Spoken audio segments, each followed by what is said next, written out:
আমরা কি এই দেশের নাগরিক না?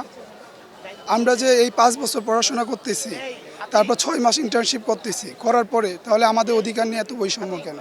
আমাদের শুরু থেকেই আমাদের ভাইরাও দাবি করত যে আমরা দুইটাই যেন এলিজিবল হই। আমরা 2012 সালে আমাদের শেরেবাংলা কৃষি বিশ্ববিদ্যালয়ে বিএসসি ইন ভেট সায়েন্স এবং এই দুইটা ডিগ্রি একসাথে দেওয়া হয় এবং এই ডিগ্রি ভারত সহ পুরা ভারতে এই ডিগ্রি চলে এবং ওয়ার্ল্ড ওয়াইড এই ডিগ্রিটা স্বীকৃত। এবং আমাদের এইখানে 2012 সাল থেকে বিসিএস এর ক্ষেত্রে আমরা টেকনিক্যাল কোড অর্থাৎ লাইভ স্টক সেক্টর, যেটা এই লাইভ স্টক ক্যাডারে হয় ডিবিএম অথবা হয় দুইটার যে কোনো একটাতে অ্যাপ্লাই করতে পারতাম, যেখানে আমরা দুইটাই পড়াশোনা করি। 228 ক্রেডিট, বাংলাদেশে আর কোথাও কোনো ডিগ্রি আপনার 228 ক্রেডিট কেউ পড়ে না, যেটা আমরা পড়ি, এবং আমরা যে কোনো একটাতে দিতে পারতাম। আমাদের শুরু থেকেই আমাদের ভাইরাও দাবি করত যে আমরা দুইটাই যেন এলিজিবল হই, অর্থাৎ ডিবিএম এবং দুইটারই টেকনিক্যাল পোস্টে যাতে আমাদেরকে সুযোগ দেওয়া হয়। এবং এরই ধারাবাহিকতায় অন্তর্বর্তীকালীন সরকারের সময় মৎস্য প্রাণী সম্পদ উপদেষ্টা যিনি ছিলেন, তার তত্ত্বাবধানে, তার পরামর্শে এখানে 47-এর প্রিলিতে একটা স্বতন্ত্র কোড দেওয়া হয়। কিন্তু আমরা এটা বুঝতে পারি নাই যে আমলাতান্ত্রিক জটিলতার কারণে, অর্থাৎ আলাদা আগের কোরামের কারণে তারা রিটেনের ক্ষেত্রে এই কোডটা অন্তর্ভুক্ত করে নাই, অর্থাৎ রিটেনে গিয়ে আবার আলাদা হয়ে গেছে। যার কারণে 47 বিসিএসে যেটা হয়, আমাদের 18 জন ভাই, তারা হচ্ছে যে আমাদের সিনিয়র যারা 18 জন ভাই প্রিলি রিটেন দিয়ে তারা ভাইভাতে বসে, কিন্তু একজনও মিরাকেলি একজনও সুপারিশপ্রাপ্ত হয় নাই।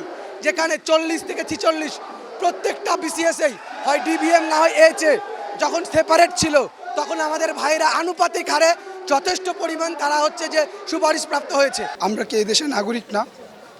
আমরা যে এই 5 বছর পড়াশোনা করতেছি, তারপর 6 মাস ইন্টার্নশিপ করতেছি, করার পরে তাহলে আমাদের অধিকার নিয়ে এত বৈষম্য কেন? এই প্রশ্ন আমার পুরো জাতির কাছে। আজকে আমরা এখানে বাধ্য হয়ে দাঁড়িয়েছি। আমাদের এই এসবিএম ফ্যাকাল্টি ইতিহাস দীর্ঘ 15 বছরের ইতিহাস। এই ইতিহাসে প্রথম ব্যাচ থেকে আমাদের বড় ভাইরা, বড় বোনেরা আন্দোলন করতেছিল।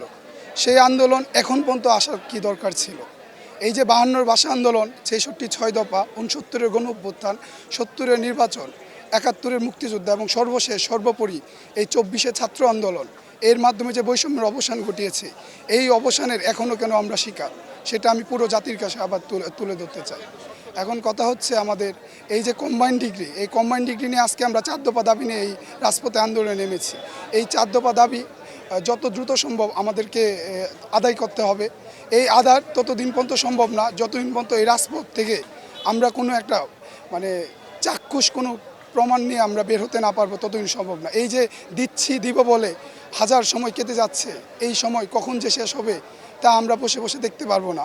আমরা চাই এই 1 সপ্তাহের মধ্যে এই আন্দোলন শেষ করে আমরা ক্লাসে ফিরতে চাই, পরীক্ষা দিতে চাই। কারণ ক্ষতি আমাদেরও হচ্ছে, পুরো সকল সিস্টেমের হচ্ছে।